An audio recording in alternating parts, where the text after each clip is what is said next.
Some people are trying to say that gold is actually a better investment than Bitcoin in times of high tension.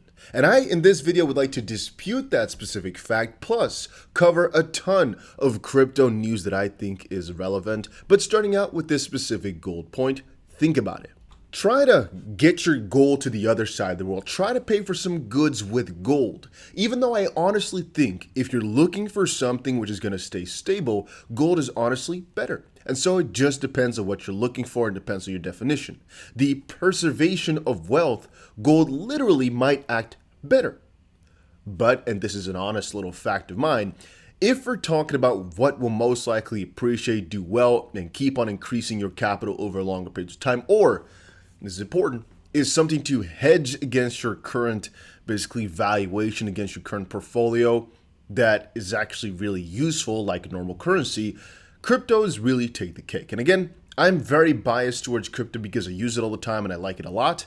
Then again, I also think the majority of you guys might find logic in this statement in the sense that, well, yeah, try move your gold around the border to buy some online beats, I don't know, or in times of necessity, try to get your gold with you in your arms like this to go buy some groceries. Yeah, I don't know, it doesn't seem like the most convenient thing in the world, but these articles, and there's quite a lot of people in politics as well, who are trying to state that gold is the real big thing or who are against crypto because it does not stay stable. Just want to quickly point out those pros and cons. And then one thing I should add here is that a lot of people are getting support for their gold-based theories, mostly because the gold price increased while Bitcoin's price decreased when the tensions came up. And again, my argument for all of this is the fact that Bitcoin right now is pretty much correlated with the traditional markets, even though the actual function is quite not so correlated, I should say. But in reality, if we're looking at Bitcoin's performance versus that of gold, it's really not doing that amazing. With that, I actually meant that gold is not doing so well, and Bitcoin has done really proportionally better in that same time frame. All right, in this video, I want to cover a little bit about Ripple XRP, then move right over into this very interesting article about the US Virginia Senate that allows state banks to offer crypto custody services.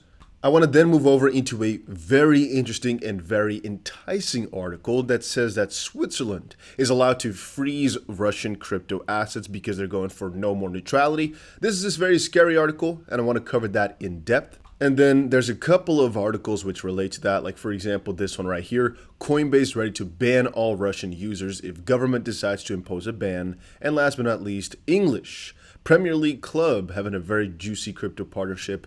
It's funny. Back in the day, an announcement like this would have really made the price of all cryptos pump like crazy, and that shows you how far crypto has come. Then again, let's first of all start with the Ripple v. SEC news. And a question that John Deaton answered over on Twitter was this: why hasn't the judge thrown out the case just quite yet? Now, between tweets, DMs, and emails to my law firm, this question has been asked hundreds of times. People ask with all the evidence related to conflicts of interest and appearances of that's a difficult English word. Improprieties. Again, guys, I am not a native English speaker. Why hasn't the judge dismissed the case? The judge isn't on Twitter. Following this, the judge relies on only evidence she has presented by the parties in the case. Except for a few inferences, Ripple has not offered evidence related to any possible corruption. In fact, I'm the only one who has offered any evidence on the issue at all. The only reason I was able to submit any of this evidence is because the SEC attacked me personally, labeling me as a clout-seeking Twitter conspiracy theorist. I offered objective facts supporting my criticism. Had they not attacked me, I wouldn't have offered any evidence at all. My ability to file anything related to conflicts required strategy.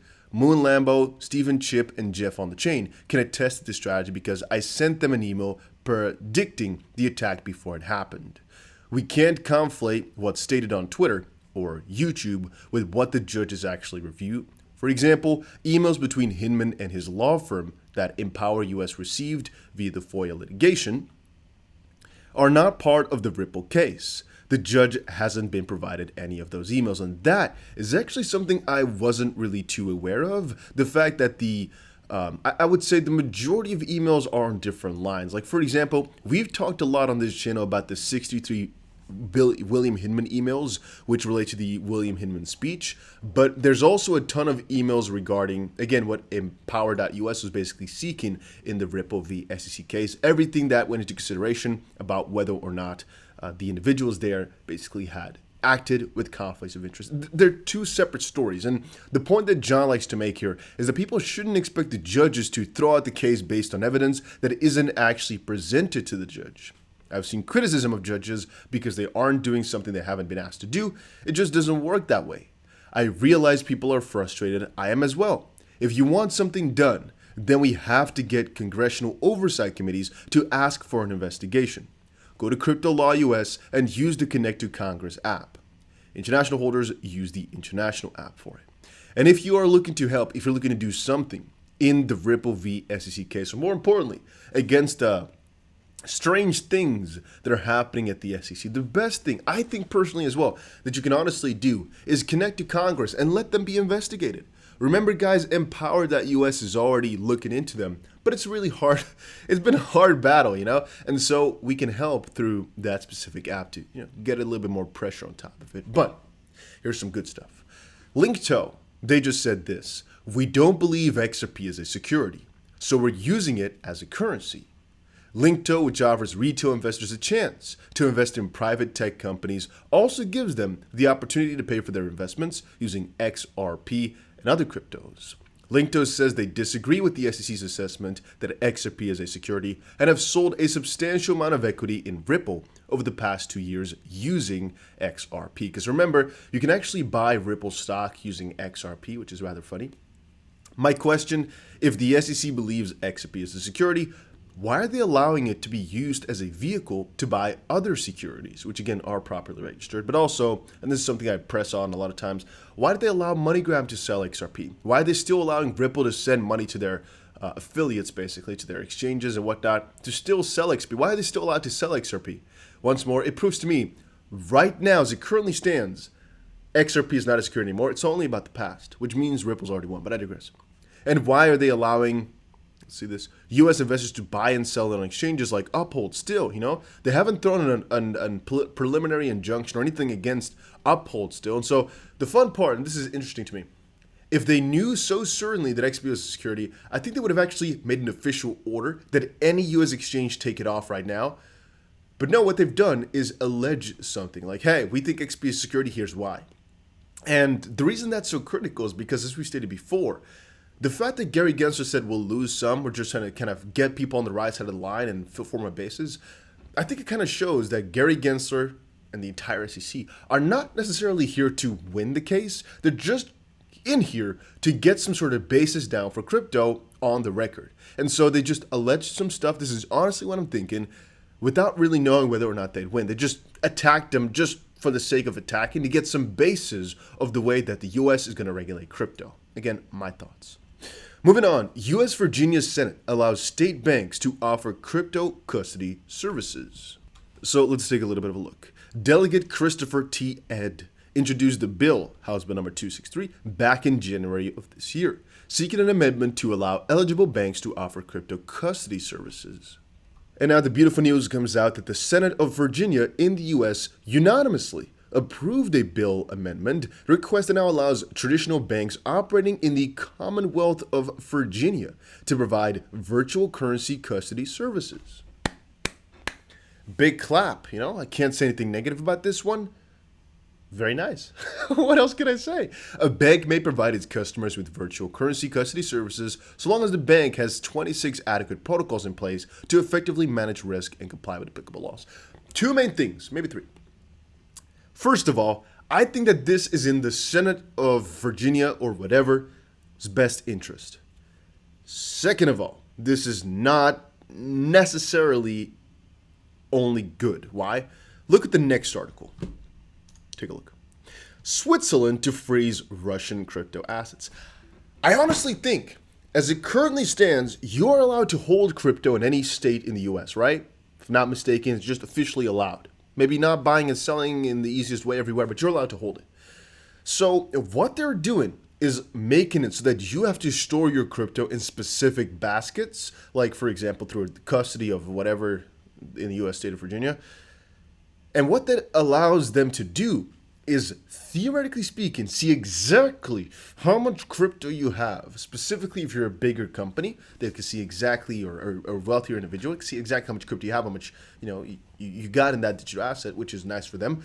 But also, they can control it whenever they want to. So even though you're using the interesting cryptocurrency space as your little escape route, you're still basically between the two walls there because, well, you're doing something wrong, they can still take it away from you. You didn't abide by the law, they can still take it away from you. You might say, well, but they should be always able to do that because, I personally don't think so. I think that anybody should just follow the law, follow the rules, because you've basically signed that while you were born inside a specific country. But that doesn't necessarily mean that you getting into a sort of free currency, it should not be free for you to decide. Basically, let me reiterate in different points. Not your keys, not your coins. I have stated this 1,000 times before. Get yourself a hardware wallet. I have a link down below for a hardware wallet if you're looking for one. Or just check out the video I made about what freaking crypto wallets are, how it all works. If you're looking for all the different wallets there are and how it all works, just check it out. Honestly, it's one of the most important steps because if you're keeping your money on exchanges, they first of all have always got control over it, and you're also a little bit more susceptible to hacks and whatnot. Look into it, okay?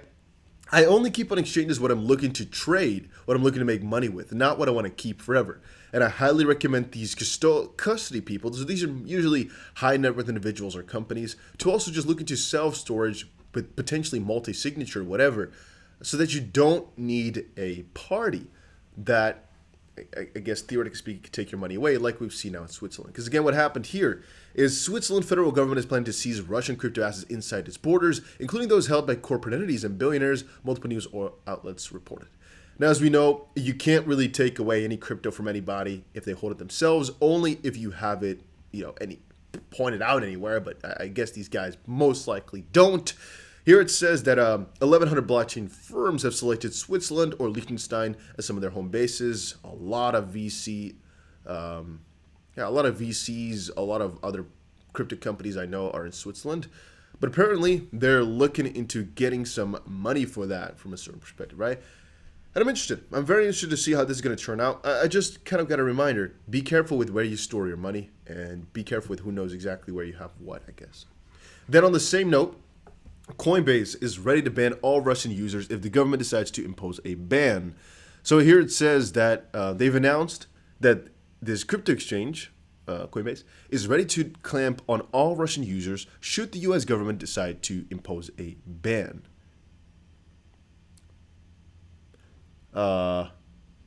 It's actually really different than any other exchange, and actually Coinbase's stance from before as well. In a Friday post on Twitter, Armstrong expressed disinterest in having run-ins with the U.S. in its efforts to have Russia recede its actions on Ukraine through sanctions. Quote, every U.S. company has to follow the law, end quote, Armstrong wrote, noting that they empathized with concerns that some sanctioned entities could use crypto to evade sanctions, which again, a lot of people like Brad Garlinghouse have explained why it's not the case. It doesn't matter if your company handles dollars, crypto, gold, real estate, or even non-financial assets. Sanctions laws apply to all U.S. people and businesses. All right, so you can be on his side, you can be against his side. I don't really mind, I don't really care, because it's his opinion and we can judge, but it doesn't change the fact. It's just something we should keep in the back of our heads, Specifically, if you're from Russia and you don't know anything about this stuff, just know that Coinbase might eventually stop working with you. Be prepared for that, and once more, the best, easiest way is to just take your freaking money off of an exchange, unless you are trading on there. But if you're trading on there, this is just really a big chore and really annoying. But it will get better, so to speak. It will fix itself eventually. There's always a good way. Having said that, that was it for the majority of the Russian parts and the news in that regard. The last one is just a nice little juicy piece of update. Not sure. It's kind of like a sponsored post, to be honest with you. I don't think it is. Mostly because it's just huge news, I guess, anyway.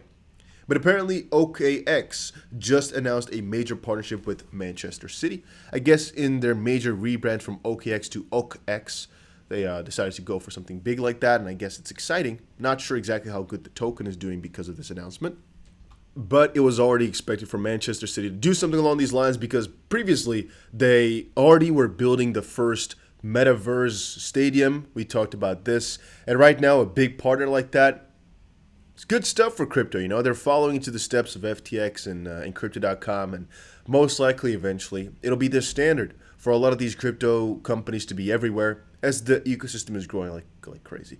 I've said it before, guys, in times like this, it is best to build or work on things rather than just keeping to buy and keeping to kind of cry in a corner. Build some stuff, work on some stuff is the best thing to do. But also, having said that, that was it for today's video. Hopefully you enjoyed it. If you did, make sure you press the like button and potentially share it over on Twitter. Why not? You know, or share it over on your freaking Facebook groups. Why not? And also, make sure you check out my Twitter and Instagram. Links for that are going to be down below. And I'll see you guys again in another crypto video later today.